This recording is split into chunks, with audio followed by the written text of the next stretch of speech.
World cup football ഒരു രോമാഞ്ചിഫിക്കേഷൻ ആണ് ഇപ്പൊ എല്ലാവർക്കും.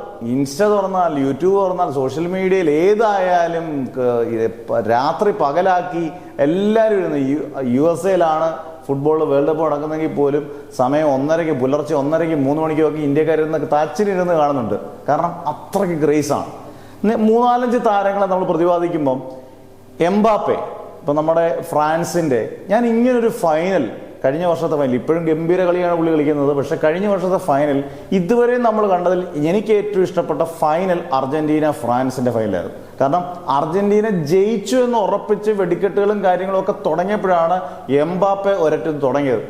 പുള്ളി ഒറ്റയ്ക്ക് നിന്നാണ് കളിക്കുന്നത്. കൂട്ടിനെനിക്കൊന്നും ഈ പറഞ്ഞ പോലെ പാസും കാര്യങ്ങളൊക്കെ ഉണ്ടെങ്കിലും ഒറ്റയ്ക്ക് പൊരുതി 3-3 എന്ന് പറഞ്ഞ് മെസ്സിയെ പോലും, അല്ലെങ്കിൽ അർജന്റീന ഫാൻസിനെയും കോച്ചിനെയും എല്ലാം ഞെട്ടിച്ച പ്രകടനം കാഴ്ചവെച്ച എംബാപ്പെ മികച്ച താരമാണ്. ഈ വർഷം മികച്ച താരമാകാനുള്ള എല്ലാ ചാൻസും ഉണ്ട്. ഗോളുകളുടെ പെരുമഴ ഇപ്പോഴേ തുടങ്ങിക്കഴിഞ്ഞു. നെയ്മറിനെ കുറിച്ച് പറയുമ്പോൾ ഏറ്റവും സ്കിൽഫുൾ, ഇത്രയും ഇതിനകത്ത് ഏറ്റവും സ്കില്ലുള്ള താരം എന്ന് എനിക്ക് തോന്നിയിട്ടുണ്ട്. കാരണം ഗംഭീര സ്കില്ലാണ്, പക്ഷെ പരുക്ക് മാത്രമാണ് ഒരു പ്രശ്നം.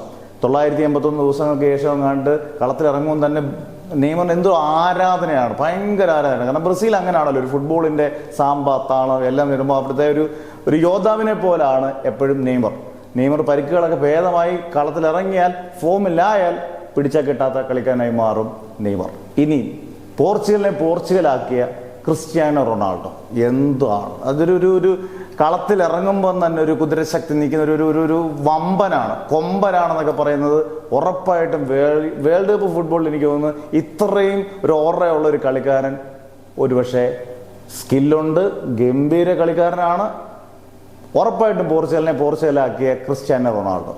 അടുത്ത നമ്മുടെ ഫുട്ബോളിന്റെ മിശിയ എന്നറിയപ്പെടുന്ന മെസ്സി, സ്കില്ല്, ടാലന്റ് എല്ലാം ഉണ്ടെങ്കിലും ബാക്കിയുള്ളവരെക്കാട്ടിൽ എന്തെങ്കിലും ഒരു എക്സ്ട്രാ ഉണ്ടോ എന്ന് ചോദിച്ചാൽ നമുക്ക് ഈ പറയുന്ന പോലെ എന്തോ ഒരു ദൈവികമായിട്ട് കിട്ടിയേക്കുന്നത് നമുക്ക് ഫീൽ ചെയ്യുന്ന ഒരു കളിക്കാരാണ്.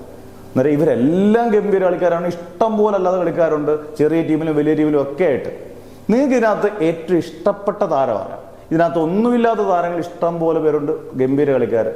ഈ വർഷം ഏറ്റവും കൂടുതൽ വേൾഡ് കപ്പിൽ ഗോൾഡൻ ബൂട്ട് അല്ലെങ്കിൽ ഏറ്റവും കൂടുതൽ ഗോൾ അടിക്കുന്ന ആരായിരിക്കും എന്ന് നിങ്ങൾ പ്രവചിക്കും. നിങ്ങളുടെ അഭിപ്രായത്തിൽ ആരായിരിക്കും? എന്തായാലും കമന്റ് ബോക്സ് നിറയ്ക്കൂ, മാക്സിമം ഷെയർ ചെയ്യുക. ഓക്കെ.